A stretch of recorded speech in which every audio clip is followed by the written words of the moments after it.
Once again we are seeing this basic diagram, and we have seen that what has developed from the arches plus what has developed from the endodermal pouches and the clefts.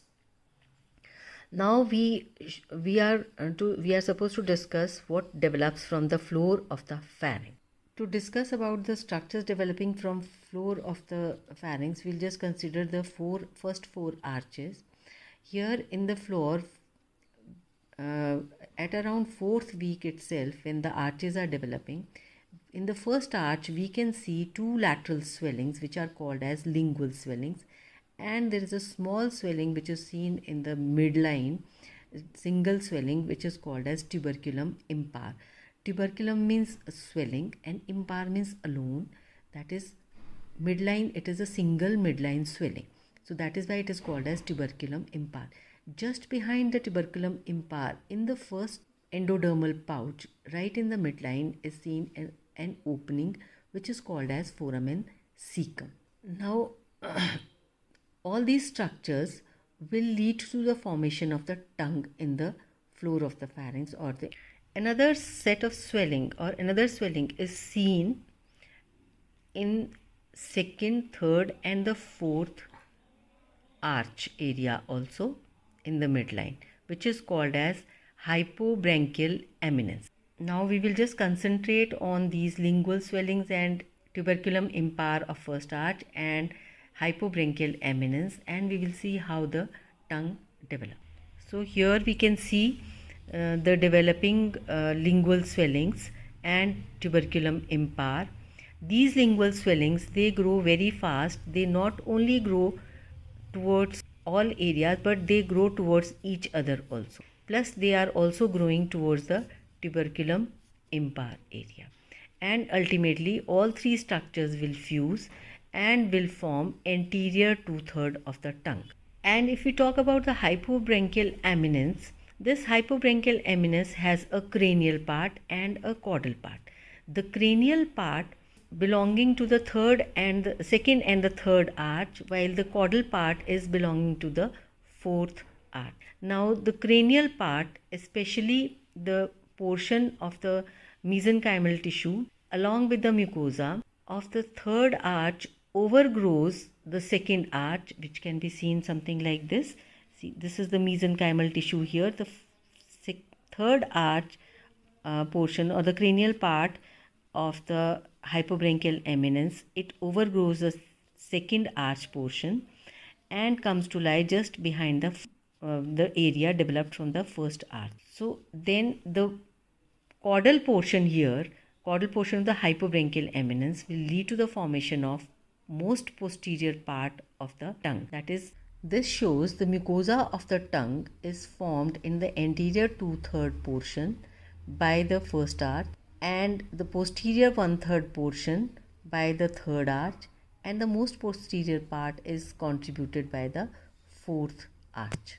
As I told you that this is only the mucosal part of the tongue which has developed from the floor of the pharynx, but the muscles of the tongue are developing from these somites. These are called occipital somites. This development of tongue also explains why the tongue has such varied nerve supply, especially the sensory nerve supply. As we can see, the gel sensations of the first anterior one-third of the tongue is taken up by the lingual nerve, while special sensations by the chorda tympani.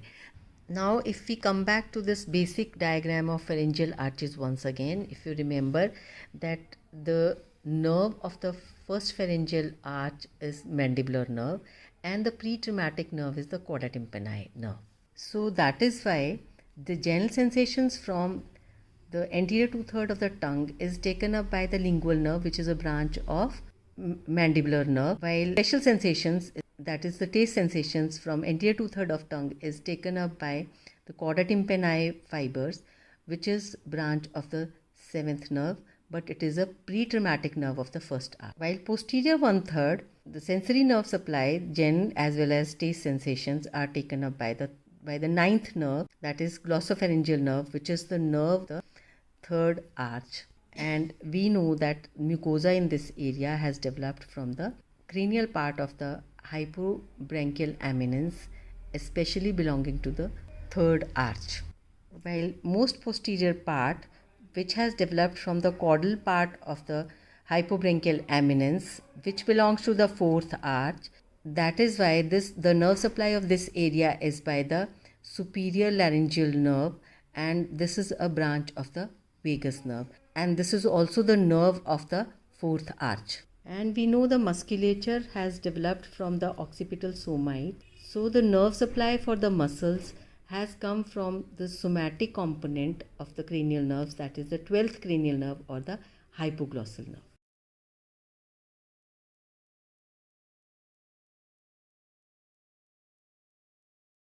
Another structure which develops from the floor of the pharynx is the thyroid gland. Now we will discuss development of thyroid, and we come back to this picture once again, where we have the pharyngeal arches along with the grooves and clefts, and floor of the pharynx is showing the development of tongue. Now we'll concentrate more on the first arch.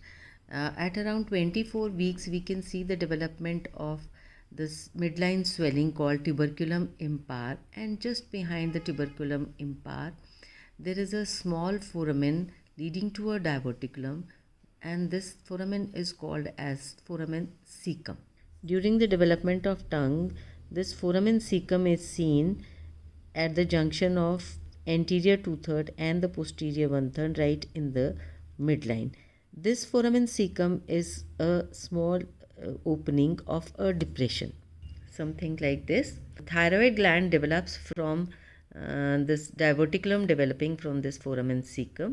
In this diagram we can see a small foramen cecum developing into a diverticulum due to the proliferation of the endoderm cells, and this diverticulum, which is now growing from the foramen cecum, becomes a duct-like structure, and it is called as thyroglossal duct. This thyroglossal duct grows into the mesoderm towards the pericardial swelling, or we can say that thyroglossal duct starts growing caudally. Later on, tip of the thyroglossal duct bifurcates, which later represent the lobes of the thyroid gland.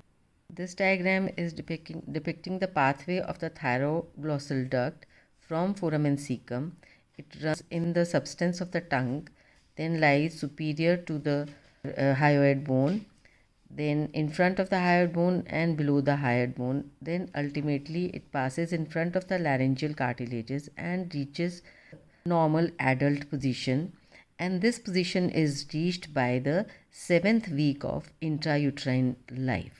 While the thyroid gland is descending down, it lies in close contact or close association with the third and the fourth endodermal pouches, where it lies very close to the developing parathyroid glands and ultimobranchial body. So during development, since the parathyroid glands are lying close to it, and they will lie posterior to the gland, as we have discussed earlier, while ultimobranchial bodies which lie close to the gland will ultimately contribute to the parafollicular cells within the thyroid gland. Thyroid gland starts secreting thyroxine by the end of the 12th week, that is 3rd month of the intrauterine life. Thyroid gland is the first gland to develop after the fertilization. Thus, if we consider the microscopic structure of the thyroid gland, follicles have developed from glossal duct, which is endodermal in origin.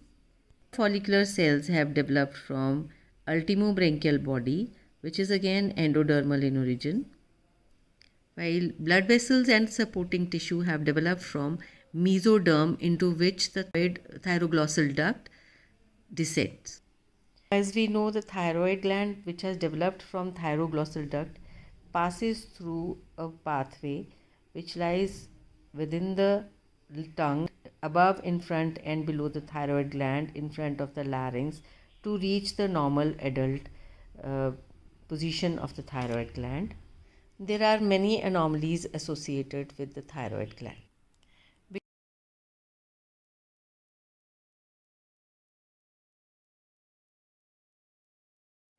Sometimes thyroid gland may lie in any position in the passage of the thyroglossal duct. This type of a thyroid gland is called aberrant thyroid, and the positions are generally when it lies within the tongue, it is called as lingual.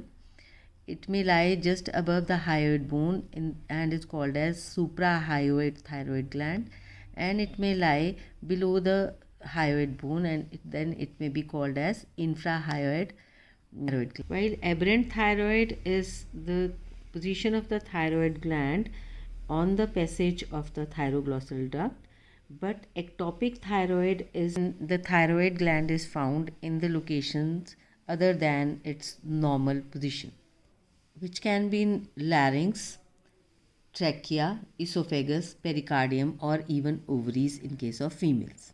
So, the thyroglossal duct it regresses, but sometimes it may remain, form enlarged cyst in the later part of the life, which is called as thyroglossal cyst. This is the case of the thyroglossal cyst.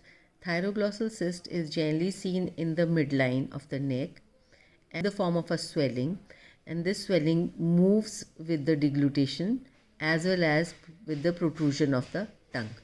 Sometimes this thyroglossal cyst, which is here, may get infected and rupture towards the outside, and then it forms thyroglossal fistula. Once again, I'll just repeat in nutshell. The development of thyroid gland develops from the thyroglossal duct, which bifurcates to form of the thyroid gland, and thyroglossal duct contributes to the follicles of the thyroid gland, while parafollicular cells are contributed by the ultimobranchial body.